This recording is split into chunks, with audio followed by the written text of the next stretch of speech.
Assalamualaikum warahmatullahi wabarakatuh. Kembali lagi bersama saya Nabila Raihan di Ruang Temu. Mari berbincang dan bertemu di Ruang Temu. Sobat Wasila, saat ini kita sedang bersama dengan salah satu sosok inspirasi yang datang dari kalangan mahasiswa UIN Alauddin Makassar. Dan bersama saya sekarang ada Yusran. Halo Yusran, apa kabar? Alhamdulillah baik. Alhamdulillah. Biar lebih akrab, Yusran sering disapa siapa nih? Panggil saja Yusran. Panggil saja Yusran. Siap. Oke, Yusran. Nah, Sobat Wasila, Yusran ini video video Yusran ini pernah viral di platform media sosial yaitu TikTok dan tembus 300.000 viewers. Dan inilah video Yusran yang viral di TikTok. Sampaikan pada jiwa yang bersedih, begitu dingin dunia yang kau huni. Jika tak ada tempatmu kembali, bawa lukamu biar aku obati. Tidakkah nanti Itulah tadi video Yusran yang viral di TikTok dan tembus 300.000 viewers. Dan teman-teman yang pernah melihatnya, inilah sosok Yusran di samping saya sekarang. Dan boleh diceritakan Yusran bagaimana kronologi sehingga berjalan kaki sampai sejauh 10 km.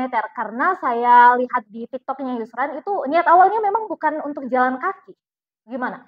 Iya, sebenarnya pas hari Jumat itu kan habis kuliah dari pagi, terus lanjut kegiatan organisasi sampai sore. Terus pas maghrib saya mau pulang kan, Iya. tapi lihat uang kurang, jadi mau jalan sedikit untuk mengurangi harga aplikasi, Ojek harganya. online. Iya, tapi di tengah jalan berpikir Kak, mau ke jalan kaki biar biar seru, karena biar supaya tidak keluar lagi uang. Oh, jadi memang niat awal bukan untuk jalan kaki. Iya betul. Nah, terus Yusran ini asal dari Sulawesi Tenggara, Buton. Iya, Buton Tengah. Buton Tengah. Kalau background-nya Yusran sendiri dari mana? SMA-nya dari mana? Terus memilih untuk lanjut di UIN, itu boleh diceritakan? Baik, saya alumni SMK Negeri 1 Lakudo. Jadi saya memilih UIN untuk berpendidikan. Satu di UIN itu berpendidikan dengan nilai-nilai agama. Kebetulan kan di kampung saya itu masih sangat awam, belum mengenal agama atau itu kurang. Jadi mau mengembangkan agama, nilai-nilai agama di kampung yang masih awam. Oh, seperti itu. Alasan memilih UIN sebagai tempat menuntut ilmunya Yusran. Kalau orang tua Yusran sendiri memang bekerja seperti apa? Eh, Orang tua saya, bapak saya petani. Kalau ibu buta matanya jadi Oh, udah kemana-mana. oke. Berarti, tapi ini sosok Yusran ini sangat menginspirasi Sobat Wasila. Oke, untuk kita kembali ke video yang viral tadi, itu saya melihat di komen-komennya, sempat scroll komen-komen netizen di TikToknya Yusran, itu banyak interaksi yang mulai dari ada yang uh, mengajak untuk memberi tumpangan ke Yusran, kemudian ada juga yang sempat menawari sepeda motor dan sepeda. Itu gimana Yusran? Ya, itu betul. Saya sering ditawarkan numpang, terus kemarin baru saja dikasih sepeda sama Hmm. motor. Jadi diambil dari rumahnya terus dibawa ke pondok. Kebetulan saya tinggal di pondok pesantren, jadi dibawa di asrama. Oh, seperti itu. Kalau untuk yang memberi tumpangan seperti apa? Ada atau ada pengalaman-pengalaman sendiri enggak? Karena berjalan Yusran ini kan sejauh 10 kilometer. Ada pengalaman tidak selama di jalan? Pengalaman apa buruk atau apa gitu? Iya, saya ada satu kejadian buruk. Mhm. Pas di tengah jalan, tiba-tiba ada yang menawarkan minuman keras. Hmm. Tapi saya ingat kata-kata orang tua, di kampung orang itu jangan sembarangan, minuman, merokok, pacaran itu dilarang. Hmm. Jadi saya berpegang teguh kepada aturan atau larangan kedua orang tua saya. Berarti Yusran ini anaknya patuh sama orang tua nih. Nah, Yusran, untuk interaksi-interaksi teman-teman atau netizen di TikTok itu Yusran juga mengimbangi dengan membalas, turut berinteraksi dengan netizen di TikTok. Nah, kalau dari Yusran sendiri nih, selama perkuliahan mungkin ada kendala-kendala yang dihadapi selain dari tidak memiliki kendaraan, seperti apa? Baik, pas awal masuk kuliah itu Mhm. saya introvert, jadi jarang kumpul sama teman-teman. Sering Iya. menyendiri di kelas, di perpus, begitu Kak. Jadi setiap misalkan ada kuliah pagi, datang jam 6, selalu jam 6. Terus kalau lanjut mata kuliah selanjutnya misalnya jam 2, saya tinggal terus di kampus. Jadi kayak takut keluar sama teman karena introvert. Berarti jarang bersosialisasi dengan teman-teman sejurusan, Iya, teman kelas? jarang. Oke. Tapi, bagaimana caranya Yusran untuk, mengimbangi itu, meminimalisir hal itu? Karena sekarang kan sudah kuliah, sudah meski masih semester 1, tapi, eee, harusnya bisa untuk diimbangi hal-hal begitu. Gimana kalau cara Yusran? Bagi saya caranya itu kita masuk di organisasi Mhm. untuk melatih public speaking atau tingkah laku kita, cara berpikir kita terhadap orang. Jadi Oke. kita bisa kita bisa berkembang, Mhm. bisa merubah cara pikir kita menjadi pemalu, pendiam. Kita bisa ikut bersosialisasi, berteman, dan mengikuti. Ya, jadi salah satu caranya dengan masuk organisasi. Ya, oke. Di kita kembali lagi ya, di video yang viral Yusran di TikTok itu, Yusran pernah menyangka tidak bakalan viral sampai 300.000 viewers nih? Ya, saya sangat tidak menyangka sekali. Saya juga kaget. Tiba-tiba banyak yang suka, banyak yang kasih kayak semangat. Jadi saya itu terharu baca komen karena masih banyak orang baik di Makassar. Terutama kan saya pendatang. Iya. Jadi agak takut kalau ditawarkan. Jadi saya bisa bisa ikut. Kalau dari video tadi, itu kan ada yang sempat menawari motor, bahkan sepeda, sepeda motor dan sepeda. Reaksi orang tua Yusran seperti apa? Reaksinya sangat bersyukur karena di sini saya kendalanya kurang uang sama kurang kendaraan. Kurang uang dan kendaraan. Jadi orang tua sangat mendukung Yusran untuk begini. Dan di video Yusran juga itu pas jalan pulang itu sempat video call, Iya, sempat ada video call. video call dengan orang tua. Nah, reaksi orang tua itu pas tahu Yusran jalan sejauh 10 kilometer itu bagaimana? Iya, pertama kan di video call, terus saya bilang, saya pulang jalan kaki dari kampus ke rumah. Iya. Mereka kayak bertanya-tanya kan, bilang, "Kenapa kenapa bisa pulang jalan kaki? Kan jauh." Tapi saya jelaskan karena begini-begini biar tidak salah paham, kan nanti pasti minta uang. Oke, kalau dari teman sendiri, ada tidak yang pernah Yusran minta tolong untuk nebeng atau bagaimana sebelum jalan kaki? Ada yang menawarkan, Mhm. tapi saya menolak karena itu introvert, karena Mmm. tidak enakan. Siapa tahu mengganggu kesibukannya, jadi kayak menolak ajakannya. Jadi memang, mmm, dari interaksi netizen di TikTok, Yusran bisa tahu bahwa masih banyak orang-orang yang peduli dengan Yusran. Yusran kalau saya lihat di TikTok sempat scrolling juga, sempat ini di TikToknya Yusran, itu Yusran sudah banyak video dan banyak video-videonya Yusran yang FYP. Sejak kapan Yusran bermain TikTok? Saya main TikTok itu sejak tahun 22, tahun 2022. 2022. Oh, Iya. sudah setahun main TikToknya. Dan yang videonya Yusran jalan kaki itu memang sengaja dibuat atau ini saja tiba-tiba foto terus ada ide langsung posting di TikTok atau gimana? Iya, sebenarnya cuma iseng-iseng saja foto Mhm. setiap jalan, setiap pemandangan, terus sampai di rumah itu Kepikiran untuk kepikiran, buat ini TikToknya. kepikiran. Kalau dari pengalamannya Yusran nih, karena sejauh 10 kilometer itu bukan jarak yang singkat, itu Yusran pernah merasa capek tidak atau mengeluh karena Eee, atau mungkin Yusran karena capek kemudian singgah atau gimana?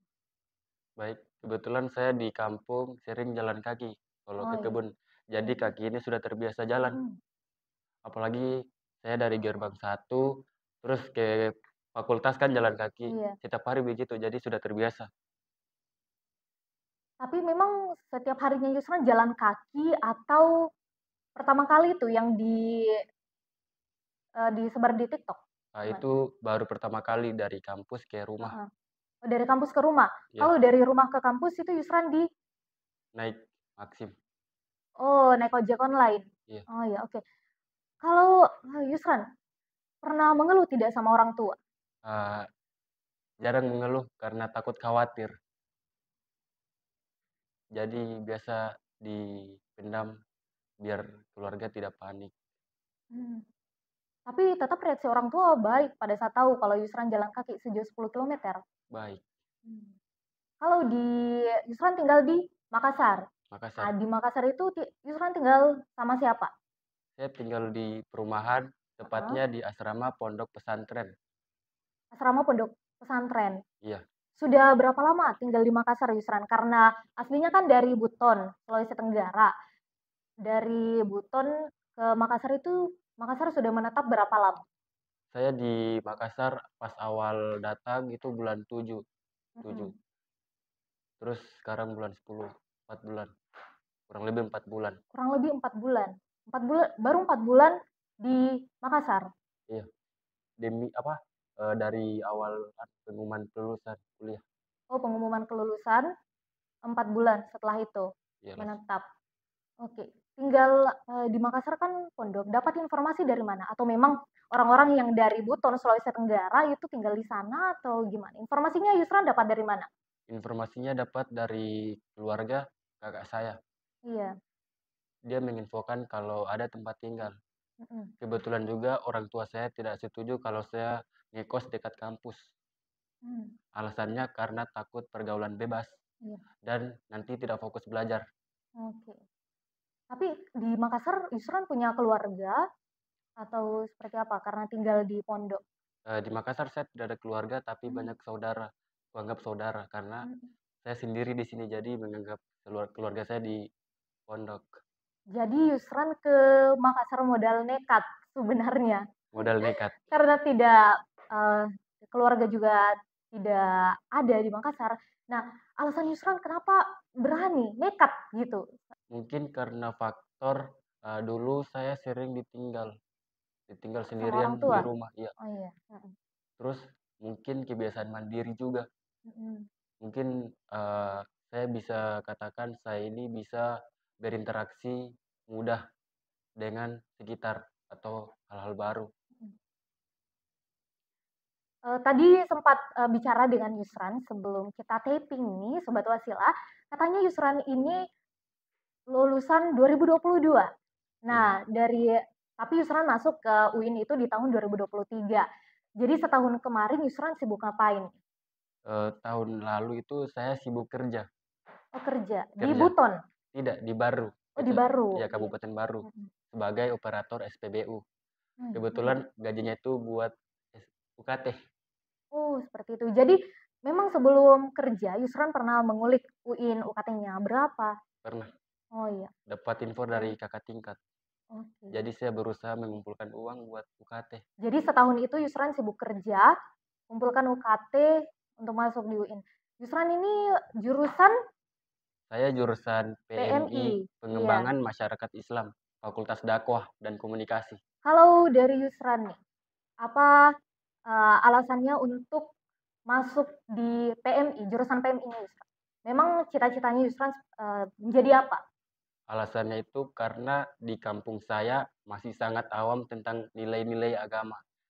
Terus Oke, saya berpendidikan di UIN untuk memperluas wawasan mhm, dan mengubah cara pikir orang mhm, kampung. Seperti saya juga orang kampung, tapi iya. saya mulai berubah dengan hal belajar. Belajar di perkuliahan di UIN Alauddin. Oke, jadi memang alasan Yusran adalah karena masyarakat di Buton, Sulawesi Tenggara itu masih minim, eee, mengetahui hal-hal yang berbau agama. Jadi alasan Yusran untuk masuk di UIN Alauddin, karena UIN itu adalah salah satu universitas Islam yang banyak membahas perkara agama. Nah, oke. Untuk ini untuk Yusran sendiri bagaimana usahanya untuk masuk ke kampus? Usaha. Kalau kita belajar tentang usaha itu banyak ya, usaha mendaftar, ujian, dan menunggu pengumuman. Pas pengumuman itu sangat sedih, sempat nangis karena bisa diterima di UIN. Terus pas ujian itu sangat berat ya karena bolak-balik kampung Oh. menunggu pengumuman. Jadi sedih pas dengar pengumuman dan senang juga bisa Oh, masuk. jadi memang sempat bolak-balik ke Buton, Makassar untuk itu. Ya. Oke. Jadi berapa lama waktu yang dibutuhkan Yusran untuk itu bolak-balik ke kampungnya karena memang agak ribet sebenarnya untuk itu. Baik, kan di sini dari Bau-Bau itu sampai Makassar saya naik kapal peli Iya, 22 jam. 14 jam 14 jam dari Buton ke Makassar, dari Bau-Bau. dari Bau-Bau ke Makassar. Betul. Eh, prosesnya Yusran sampai bisa tembus ke UIN itu seperti apa? Proses Iya, prosesnya mungkin mulai dari mendaftarnya Yusran sampai selesai, sampai dinyatakan lulus di UIN sebagai mahasiswa PMI itu seperti apa? prosesnya itu bisa dibilang sangat panjang. Mm-mm. Kita mendaftar, terus ditentukan kapan hari ujian tersebut dimulai. Terus kita mencari kayak kisi-kisi buat ujian. Mm-mm. Terus belajar bersama, terus menunggu hasil pengumuman. Oke, jadi prosesnya cukup panjang ya yang ditempuh oleh Yusran. Nah, kalau dari orang tua sendiri, bagaimana tanggapan orang tua Yusran? Apakah ketika Yusran bertanya untuk mau melanjutkan perkuliahan di UIN Alauddin, di mana Yusran ini posisinya sebagai anak rantau, apakah orang tuanya langsung setuju atau ada perdebatan sebelumnya? Baik, kalau dari orang tua atau bapak saya, Iya, itu sangat tidak setuju, oke. itu sangat Hmm, tidak didukung. hmm, Bahkan dia tidak bertanya atau mendukung atau begitu. Yang paling mendukung saya itu adalah ibu saya.